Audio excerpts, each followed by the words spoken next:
आज के अखबार में बहुत ही चौंकाने वाली खबर आई है।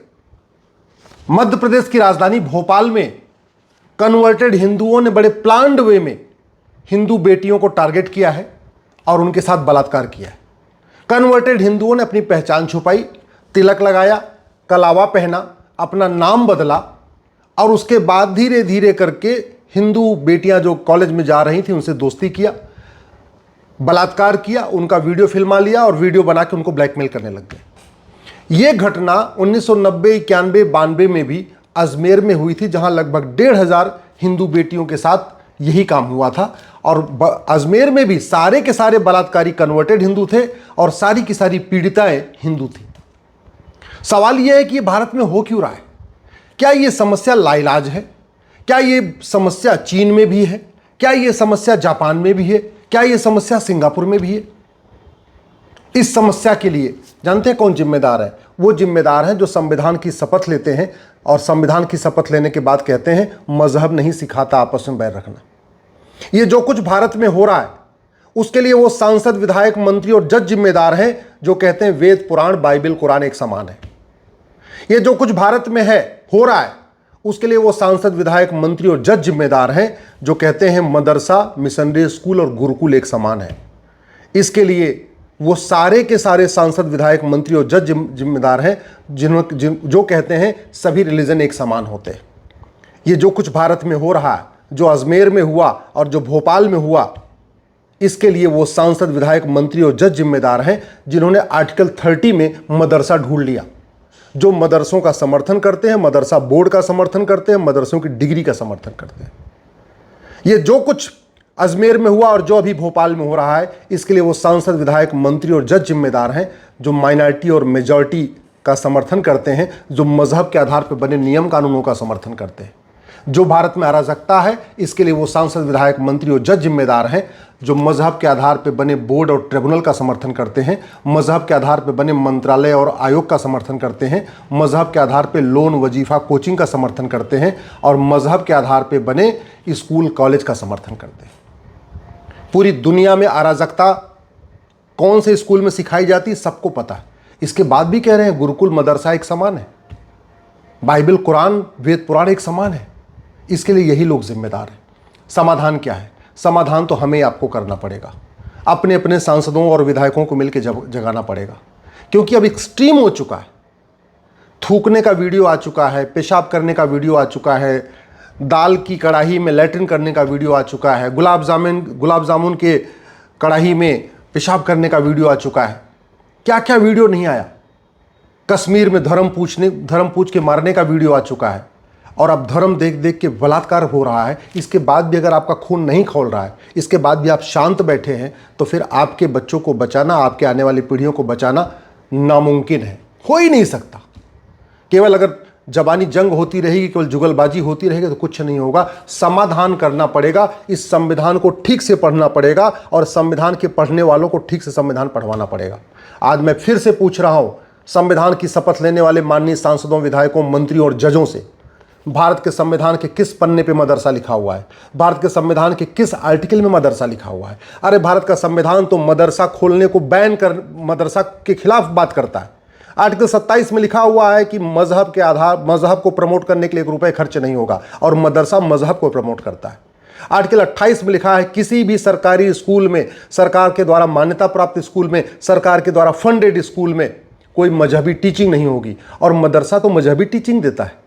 मदरसा एजुकेशन इंस्टीट्यूशन नहीं है, मदरसा कोई स्कूल नहीं है। मदरसे में तो केवल और केवल मजहबी तालीम सिखाई जाती है। एक बार अपना जरा आंख खोल के आर्टिकल 30 को पढ़िए, जिस आर्टिकल 30 के नाम पे ये मदरसे खुल रहे।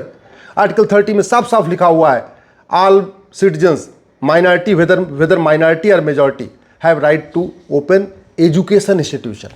एजुकेशन इंस्टीट्यूशन खोलने का अधिकार दिया है, यानी इंजीनियरिंग कॉलेज खोलने का अधिकार दिया है, मेडिकल कॉलेज खोलने का अधिकार दिया है, लॉ कॉलेज खोलने का अधिकार दिया है। ये मदरसा खोलने का अधिकार नहीं दिया। आर्टिकल 30 को एक बार पढ़िए तो। इस देश का सत्यानाश जो हो रहा है ना, इसको केवल और केवल ये फ्री में वेतन भत्ता, गाड़ी बंगला लेने वाले, संविधान की शपथ लेने वाले सांसद, विधायक, मंत्री और जज कर रहे हैं, जिनको संविधान को ठीक से पढ़ना चाहिए, संविधान को ठीक से लागू करना चाहिए, वही संविधान के आड़ में भारत में अराजकता फैलवा रहे, पढ़ ही नहीं रहे।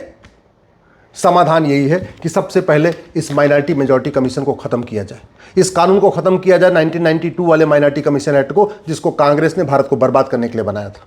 ये 2004 वाले माइनॉरिटी एजुकेशन एक्ट को खत्म किया जाए, जिसको कांग्रेस ने भारत को बर्बाद करने के लिए बनाया था। या तो माइनॉरिटी मेजॉरिटी का कॉन्सेप्ट खत्म हो, और अगर रखना भी है तो माइनॉरिटी को डिफाइन किया जाए।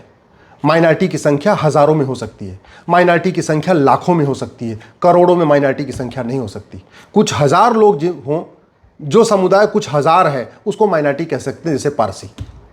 जो समुदाय कुछ लाख है उसको भी माइनॉरिटी कह सकते हैं। यहूदी, बहाई, जिनकी संख्या करोड़ों में है, वो माइनॉरिटी नहीं हो सकते। ये मैं कितनी बार कहूं, समझ में नहीं आ रहा है। तो सबसे पहले इस माइनॉरिटी मेजॉरिटी कॉन्सेप्ट को खत्म करना पड़ेगा अगर हम भारत को बचाना चाहते हैं। उसके बाद हमें ये राइट टू एजुकेशन को राइट टू इक्वल एजुकेशन करना पड़ेगा।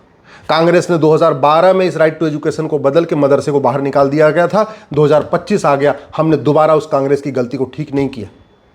मैं माननीय प्रधानमंत्री से निवेदन कर रहा हूं, भारत को बचाना है तो राइट टू एजुकेशन में इक्वल शब्द जोड़ के इसको राइट टू इक्वल एजुकेशन करिए। One nation one education board लागू करिए, वन नेशन वन सिलेबस लागू करिए, वन नेशन वन करिकुलम लागू करिए, एक देश एक पाठ्यक्रम, एक देश एक शिक्षा बोर्ड लागू करिए।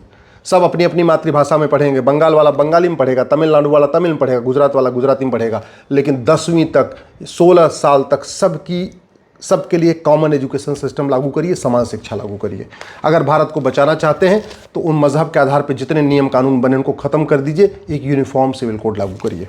भारत को बचाना चाहते हैं, ये जो भारतीय न्याय संहिता है ना, इसमें एक चैप्टर जोड़िए लफ्ज़ जिहाद के लिए, एक चैप्टर जोड़िए लैंड जिहाद के लिए, एक चैप्टर जोड़िए धर्मांतरण के लिए, एक चैप्टर जोड़िए घुसपैठ के लिए, एक चैप्टर जोड़िए ड्रग्स जिहाद के लिए। क्योंकि भारत की जो डेमोग्राफी बदल रही है, जो कन्वर्टेड हिंदुओं की संख्या बढ़ रही है, उसका मूल कारण है लफ्ज़ जिहाद, लैंड जिहाद, धर्मांतरण जिहाद, घुसपैठ जिहाद, जनसंख्या जिहाद। वो तभी रुकेगा जब कानून का खौफ होगा, कानून का भय होगा। कानून होना चाहिए जैसे कोरोना का खौफ था। कोरोना काल में कोई अपराध नहीं हो रहा था। क्यों? कोरोना के समय न हत्या हो रही थी, न बलात्कार हो रहा था, न चोरी हो रही थी, न झपटमारी हो रही थी, न चेन स्नेचिंग हो रही थी, न मोबाइल स्नेचिंग। क्यों? क्योंकि चोर, डकैत, अपराधियों, जिहादियों को भी लगता था अगर हम किसी को छुएंगे तो हम मर जाएंगे, अगर हम बाहर निकलेंगे घर के तो मर जाएंगे। वही खौफ पैदा होना चाहिए कानून का।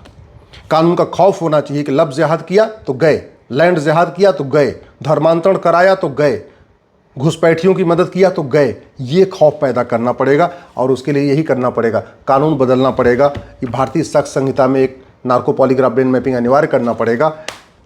One nation one police act लागू करना पड़ेगा। ये जो पुलिस 1861 का पुलिस एक्ट है, इसको ख़त्म करना पड़ेगा।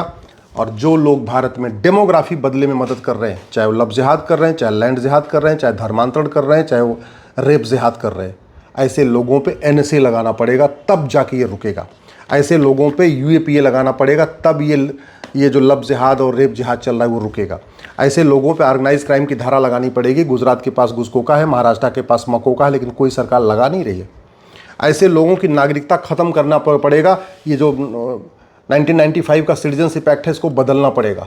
जो लोग भारत में लफ्ज़ जिहाद कर रहे हैं, लैंड जिहाद कर रहे हैं, रेप जिहाद कर रहे हैं, धर्मांतरण जिहाद कर रहे हैं, घुसपैठ जिहाद कर रहे हैं, जनसंख्या जिहाद कर रहे हैं या उनकी मदद कर रहे हैं, उनकी नागरिकता ख़त्म करने के लिए प्रावधान करना पड़ेगा, तब भारत बचेगा।